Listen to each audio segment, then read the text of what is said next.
आजच सबस्क्राईब करा आणि आपल्या आवडत्या मालिकांचा आनंद लुटा। आपली पुढची जी केस आहे ती आहे काजल वर्सेस प्रणाली। तुम्हाला रिक्वेस्ट करतो प्लीज आरोपीच्या पिंजऱ्यात या। येस प्रणाली, काय आरोप आहेत तुमचे? काजल वरती हा आरोप आहे की तुम्ही गेम साठी काही करू शकता आणि कुठलीही हद्द पार करू शकता, इतकं की त्यासाठी तुम्ही अथर्व बरोबर शिताफीनं वापर केला अथर्वचा आणि तुमचं क्रिशकडे पूर्णपणे दुर्लक्ष झालं होतं आणि त्याचं तुमच्या टास्कवरती किंवा तुमच्या कोऑर्डिनेशनमध्ये तुमच्या बॉन्डमध्ये खूप डिफरन्स जाणवला। मी इथे गेम खेळायलाच आली आहे, सगळे गेम खेळायला आले तर मी गेमसाठी काय पण करणार, जिंकूसाठी काय पण करणार। श्रुती, तुला आठवतंय आपला टास्क होता ऍक्टिंगचा टास्क होता आणि आपण सगळे बोलत होतो, सगळे प्रॅक्टिस करत होतो, लेट नाईट पर्यंत रिहर्स करत होतो, तेव्हा काजल रिहर्स करत होती का? काजल असं बोलली की तिला बरं नाही वाटत म्हणून ती झोपलेली, पण जेव्हा रिझल्ट्स वगैरे आले आणि गायत्री आणि हिचा परफॉर्मन्स होता म्हणजे नंतर ती म्हणाली की हा माझा गेमचा पार्ट होता। गोव्यामध्ये कळालं की ती खोटं बोलली, गायत्रीला पण समजलं की ती खोटं बोलली। काजलचा गेम प्लॅन असेल तो, पण क्रिशला का तिने ढकलावं असं? क्रिश कमी मेहनत करतोय का? क्रिश पण खेळायसाठी आलाय, जिंकायसाठी आलाय, त्याच्याबद्दल तिला काहीच वाटत नाही का? प्रणालताई, मी तुला विचारू इच्छितो, तू गोव्याच्या समुद्राच्या टास्क मध्ये कुठे होती? गोव्याच्या समुद्राच्या टास्क मध्ये मी तुझ्या बरोबरच होती। तिकडे काजल सोबत एक काहीतरी अनहोनी घडली, हे का तुम्ही सांगू शकाल सर्वांसमोर? तिला पाण्याचा त्रास होत होता सर। काय झालं? त्रास तर होत होता, तो स्टार्टिंग होत होता, झालं काय? जेव्हा काजल बेशुद्ध पडली होती आता पॉइंटवर आली ते म्हणजे मला वेगळीकडे खिचून घेण्याचा प्रयत्न करत होती, पण मी पॉइंट टू पॉइंट बोलत होतो। त्याच्या नंतर काजल बुडली का त्याच्या आधी काजल बुडली? बेहोश व्हायच्या पहिलं का? त्याच्या पहिलं। त्याच्या पहिलं ना? तरी पण तिनं माझ्यासाठी, मला कुठेही एन्जॉय साठी, मला कुठे कमी नाही व्हावं म्हणून तिने टास्क केला। थँक्यू। विजयला बोलवायचं होतं सर। स्कुबा डायव्हच्या 10च्या पहिले काजलची हालत काय होती? काजलची हालत जरा कमीच होती, म्हणजे आजारीच होती ती पाण्यामुळे। ती उलटी करूनही पाण्यात गेली कोणासाठी? क्रिशला हा स्कुबा डायव्ह घ्यायचा आहे म्हणून। थँक्यू। गेली सर। मला खेकड्यांची भीती वाटते, मीही खेकडे पकडलेत सर। कोंबड्यांच्या टास्क मध्ये मी कमी पडले ना, तुम्ही पण केले, मी पण केलंय, तो सर सेम झालं ना। आखरीचा जो बोलणं आहे सर तो एवढाच आहे की ते काजल स्वतःसाठी नाही तर ती कुठे माझ्यासाठी बी गेम खेळत आहे सर। कारण गोव्यातला टास्कचं सगळं काही सांगितलेलं आहे। तिला विचारण्यात आलं की तुला मेंटी चेंज करायचं आहे का, तुला पार्टनर चेंज करायचं आहे का, तेव्हा काजलचा आन्सर होता नो। ती स्वतःचाच गेम नाही बघत आहे तर माझा बी गेम बघत आहे सर। तुम्हाला काय बोलायचंय? No sir. Okay, so Krish, I am very proud of you. मला असं वाटतं की तुम्ही खूप छान लढलात। एक गोष्ट मला इकडे सांगावीशी वाटते की क्रिश आणि काजल मध्ये जे काही डिफरन्सेस असतील ती या टास्क साठी त्यांनी क्लिअरली ती भांडणं बाजूला ठेवली होती, पण हा टास्क त्यांनी एक टास्क म्हणून दोघंही एकत्र येऊन लढले। त्यामुळे मला असं वाटतं कोर्टाचं वर्डिक्ट हे आहे की Kajal is not guilty. Thank you.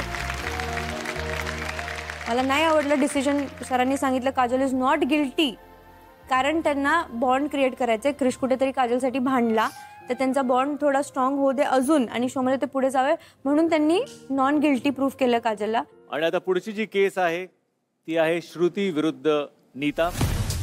एकदम फुल फॉर्म मध्ये गेलो मी, आपल्या मेंटरला बाहेर काढायचं जास्त कोणत्याही हालत मध्ये। श्रुती, तर नीतावरती पहिला आरोप असा आहे की रामाने नीताला असा सदमा दिलाय की ती आता वेड्यासारखी रात्री एकटीच हसते।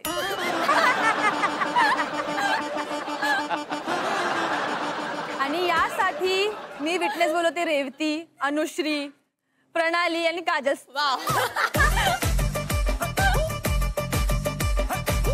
तुम्हा सगळ्यांना मी एवढंच विचारते की ती रोज रात्री कोणाशीही न बोलता एकटी हसते का? येस। ती कशी हसते हे दाखवा जरा प्लीज।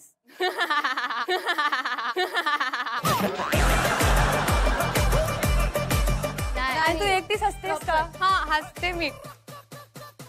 रामाप्रती तुझा जो आहे तो कसा निघतो ते कसं? ते दाखवा मला बांगड्या जरा. बांगड्या जेव्हा तुला हव्या होत्या आणि त्याने नाही आणलं तर तू काय केलं होतं?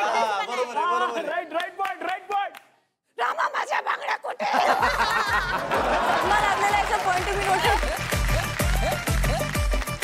तुम्हाला असं वाटतं की रामाने तिला एवढा सदमा दिलाय की आता ती एकटी एकटी बडबडायला लागलेली आहे? मला वाटत नाही आम्हाला माहिती ऑब्जेक्शन. इंजेक्शन. मला वाटतंय मी तिला जरासा सदमा दिलेला आहे. का बर ती म्हणते मी इथून बाहेर गेली तर मी येड्यावानी राहीन, नाही तर येड्याच्या हॉस्पिटलमध्ये तर जाईल. हे मी मान्य करत असते ते. हे प्रूव्ह झालेलं आहे. मला वाटतं ओपन अँड शट केस आहे ही. Yes, sir. आणि रामा तू असा सदमा दिलायस नीताला की ती बिचारी इथे पण उभ्या उभ्या आता हसायला लागली आहे. कधी असं हसते येतं? तिने तेव्हा बोलली तसं मी खरं ॲग्री करून टाकलं. कारण मला माहिती होतं मी एवढं तिला बोललेलो, एवढं तिला हे केलेलं, तिच्या डोक्यावर जरासा परिणाम झालेला आहे. तिनेच तर बोलत राहते रामा मी तुझ्यामुळं मी एडी होईन. ती सगळ्यांसमोर सांगायची मी काय बोलू. Neeta you are guilty. Okay okay मुलींनो प्लीज बसून घ्या. हा पुढचा आरोप. सर पुढचा आरोप हा आहे की नीता तुम्ही हे गृहीत धरलंय का की रामा आता जिंकणार नाही, तर तुम्ही एफर्ट्स तुमचे कमी केलेत आणि तुम्ही एक वर्स्ट मेंटर आहात असं मी ॲलिगेशन करते तुमच्यावर. खूप वेळा एलिमिनेशन झाला तेव्हा पण बोललेली किंवा महाटास्कमध्ये बोललेली की रामा माझं ऐकतच नाही, आता मी थकली आहे किंवा आता मला नाही वाटत की रामा करेल पण अजून, कारण की तो ऐकतच नाही. रामा मी तुला ॲज अ विटनेस बोलवते.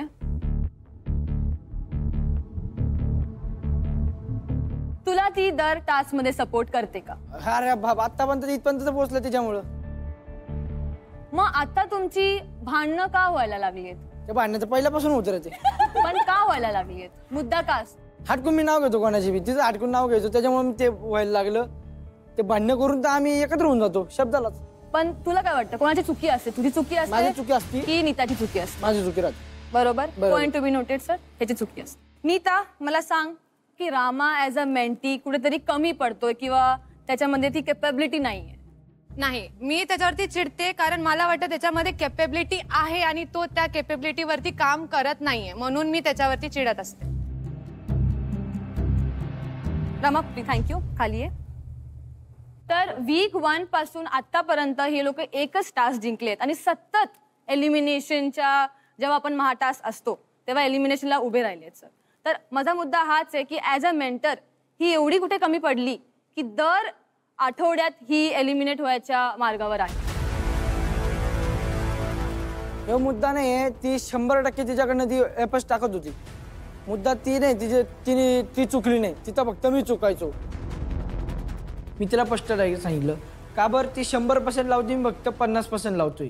मला एवढं सांग, जेव्हा तू बाहेर गेलीस एलिमिनेशनच्या नंतर तेव्हा तुला 15 दिवसाचा गॅप होता बघायला की कुठे काय कोण चुकतंय, तर त्यामध्ये तुला काय वाटलं की तुम्ही दोघं कुठे चुकत होता? मी थोडीशी रामावरती ना जबाबदारी आधीच टाकायला सुरुवात केली असती. मी अमान्य करते. सर मला असं वाटतं की आता 11th वीक चालू आहेत आणि या टॉप 6 जोड्या आहेत. या जोड्यांमध्ये सगळ्यात कमी कोणी जिंकलं असेल तर ते रामा आणि नीता आहे.